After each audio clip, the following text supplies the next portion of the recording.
hariho abantu Facebook zabo bazisangiye n'abandi bantu ariko atavyo bazi, wowe ukarya mugasinzira, Facebook uwundi muntu agaca avyuka canke agahingira utari ku muntu akikonekta agakora ivyo ashaka vyose agaca asubira akiryamira, we nawe ukibaza ngo konti yawe ni uyikoresha wenyene, kumbe muyisangiye n'uwundi muntu ariko atavyuzi.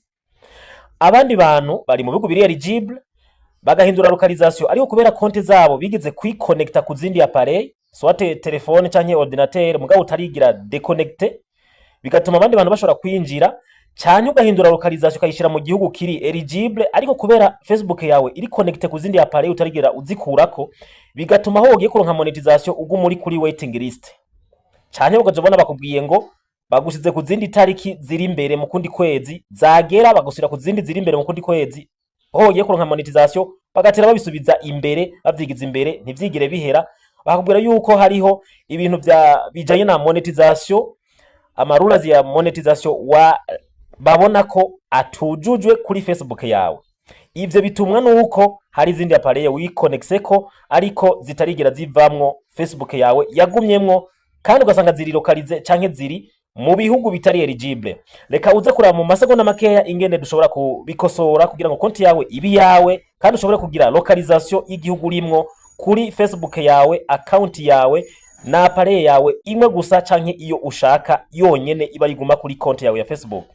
Reka tubira mu masegonda makeya cyane hano muri kano ka video gato cyane. Konti yawe ya Facebook ushobora gusanga uyisangiye n'undi muntu atavyuzi. Konti yawe ya Facebook mu gihe iri mu yindi telefone canke muri ordinateur wahorana ariko utagifise iri mu gihugu kitari eligible nta monetization uzoronka. Ingene ubikura ko rero nugakora ko n'abo bantu bashobora gukoresha Facebook yawe, ja mu turongo dutatu, rondera ahantu handitse setting and privacy, hanyuma wemeze kuri setting and privacy, urondere profile yawe ahantu hari profile yawe. Umaze kuja kuri profile yawe wemeze ko, hanyuma uze kurondera ingene ushobora kudeconnecta izo telefone zose ziri kuri profile yawe canke ari telefone canke ordinateur, ubideconnecte kugira ngo nimba uri mu gihugu kiri eligible ushobore guhindura localisation bikunde uronke monetization canke wankire abo bantu baza gukoresha Facebook yawe utabize mu gihe bakoresha telefone canke ordinateur wigeze kwiconnecta ko ariko atari yawe. Hanyuma uco fyonda ahantu handitse account center.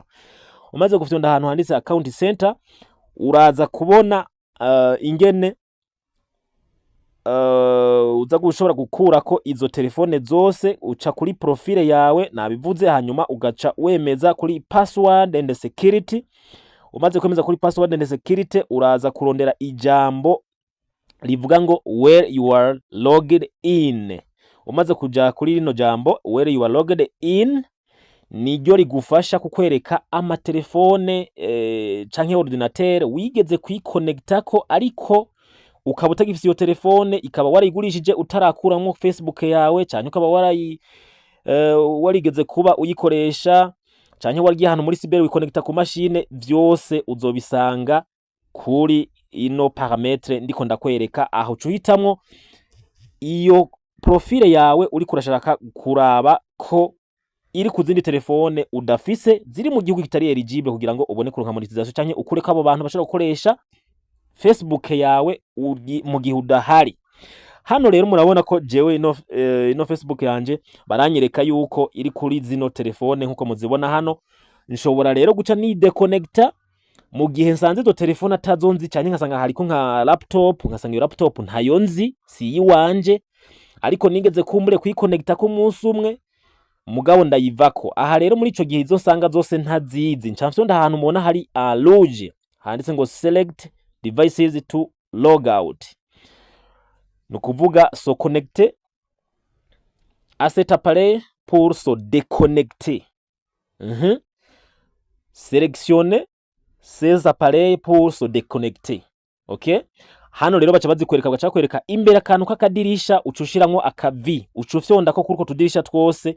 Umaze gufyonda ko baca bakwereka iyo jambo rya log out. Ni vyiza iyo umaze gukora log out ugaca usubira ukinjiramo, ugasubira inyuma handi twaca password and security ugaca uhindura mode pass kugira ngo uwo muntu nimba yahora yinjira muri konti yawe ntasubira kuronka uburenganzira bwo kwinjiramo wagize logout kuri iyo appareil yiwe ucurahindura na mode passe ahura mukuyeko burundu na monetisation ushobora kuyironka byoroshe. Mu gihe uri mu gihugu kiri eligible rero aho ushobora guhindura localisation ugashobora guhabwa monetisation byoroshe gusumba yuko ugumana Facebook iri mu zindi telefone ziri mu bihugu bitari eligible ziconnecta utabizi kubera wahorana Facebook yawe muri izo appareil waragurije telefone wigeze kwiconnecta muri cyber wigeze kwiconnecta ahantu kanaka ariko ubu ufite amahirwe ubushobora kuri mu gihugu kiri eligible ariko kabona nturonka monetisation impamvu biva ko niyo mu gihe ubihejeje neza ugacuhindura localisation ugakora ibisabwa byose monetisation na karavyo. Thank you, like and comment and share. Thank you very much.